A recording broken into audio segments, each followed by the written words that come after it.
અમદાવાદમાં શ્રી જગન્નાથજી મંદિરે નેત્રોત્સવ વિધિ સંપન્ન થઈ છે। ભગવાન શ્રીનાથજી, બળભદ્રજી અને સુભદ્રાજીની નેત્રોત્સવ વિધિ પૂર્ણ થઈ। વૈદિક મંત્રોચ્ચાર વચ્ચે નેત્રલેખનની પવિત્ર વિધિ યોજવામાં આવી હતી। નેત્રોત્સવ બાદ ભગવાને ભક્તોને પ્રથમ દિવ્ય દર્શન આપ્યા।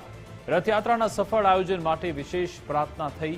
મંદિરમાં મોટી સંખ્યામાં ભક્તોએ ભગવાનના દર્શન કર્યા હતા। ભક્તોમાં આનંદ ઉત્સાહનો માહોલ છે તેવું મહંત દિલીપદાસજી મહારાજે કહ્યું। આવતીકાલે ભગવાનના સોના વેશમાં દર્શન થશે। મંદિરમાં ગજરાતની પૂજા કરાશે। ભગવાનના ત્રણેય રથની પૂજા કરાશે તેવું દિલીપદાસજી મહારાજે કહ્યું।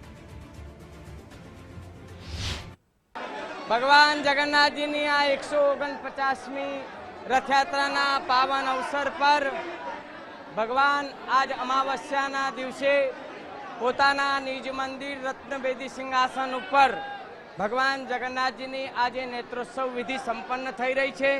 થોડીક વારમાં જ સંતો, મહંતો અને ભક્તોના મહાપ્રસાદનું મંદિર દ્વારા જે આયોજન કરવામાં આવ્યું છે, ખૂબ આનંદ અને ઉત્સાહ સાથે આજ ભગવાન જગન્નાથજીની નેત્રોત્સવ વિધિ સંપન્ન થઈ, ધ્વજારોહણ થયું। માનનીય રાજ્યના નાયબ મુખ્યમંત્રી શ્રી હર્ષભાઈ પણ પધાર્યા હતા। ऐतिहासिक रथयात्रा पहला योजाती भगवाननी अति महत्वपूर्ण नेत्रोत्सवनी जे विधि छे ते आजे पूर्ण करवामां आवी छे। महत्वनुं छे के खूब ज उत्साह आनंद साथे આજે नेत्रोत्सवनी विधि पूर्ण થઈ ચૂકી છે। દ્રશ્યોમાં જોઈ શકાય છે કે ઐતિહાસિક શ્રી જગન્નાથજી મંદિરના આ દ્રશ્યો છે કે જ્યાં જળયાત્રા પૂર્ણ થયા બાદ ભગવાન જગન્નાથજી ભાઈ બલભદ્રજી અને બહેન સુભદ્રાજી નિજ મંદિરમાં હવે બિરાજમાન થયા છે અને આજે અહીં અત્યંત પવિત્ર અને પરંપરાગત એવી નેત્રોત્સવની જે વિધિ છે તે સંપન્ન થઈ છે, જેના બાદ પ્રથમ વખત ભક્તો ભગવાનના જે દિવ્ય દર્શન છે તેનો લાહવો લઈ રહ્યા છે। નેત્રોત્સવનું ખૂબ જ વિશેષ ધાર્મિક મહત્વ રહેલું હોય છે અને માન્યતા અનુસાર સ્થાન યાત્રા બાદ ભગવાન 15 દિવસ સુધી અનાવસમાં રહે છે, એટલે કે તેઓ અસ્વસ્થ હોવાથી જાહેર દર્શન આપતા નથી। આ દરમિયાન ભગવાનની વિશેષ સેવા અને સારવાર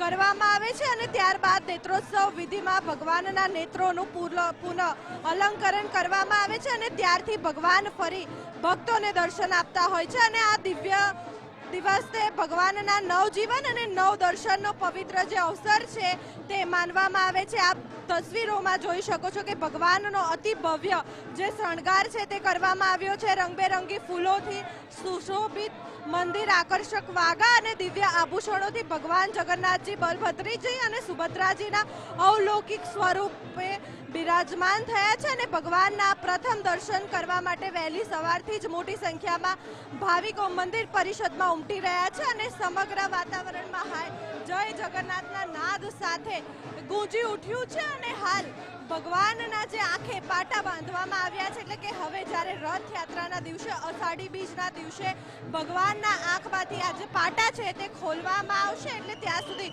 ભગવાનને આ જ પ્રકારે જે દર્શન છે તે દર્શન મળશે ભક્તોને। કેમેરામેન અંકિત સાથે માનસી પટેલ, ગુજરાત ફર્સ્ટ, અમદાવાદ।